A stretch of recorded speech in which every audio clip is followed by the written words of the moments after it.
Lux channel I superstar বিজয়ী জনপ্রিয় চিত্রনায়িকা ও মডেল বিদ্যা সিনহা মিম নিজের অভিনয় দক্ষতা দিয়ে 2007 সাল থেকে নিয়মিত টেলিভিশন, নাটক ও চলচ্চিত্রে কাজ করে দর্শকদের মনে জায়গা করে নিয়েছেন এই অভিনেত্রী।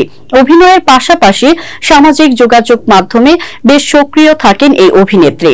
সম্প্রতি তার ফেসবুক পেজে কিছু ছবি ভক্ত অনুরাগীদের মাঝে শেয়ার করেছেন, যেখানে আপন আলোয় নিজেকে তুলে ধরেছেন তিনি।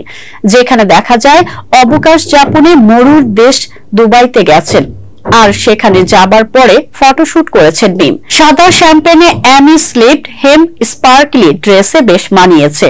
ছবিতে দেখা যায় মাথায় বেঁধেছে লাল গোলাপের খোপা, লাল গোলাপের সঙ্গে ম্যাচ করে পরনে রয়েছে সাদা ড্রেস। এদিকে ঘোড়ার সঙ্গে খুনসুটিতে মেতেছে অভিনেত্রী, গলায় হাত বুলিয়ে দিচ্ছে। কমেন্ট বক্সে ভক্ত অনুরাগীরা মিমের বেশ প্রশংসা করেছে। একজন লিখেছেন, মাশাআল্লাহ, অসাধারণ লাগছে তোমাকে আপু, অনেক সুন্দর। আরেকজনের ভাষ্য, পুরাই হলিউড অভিনেত্রীদের মতো।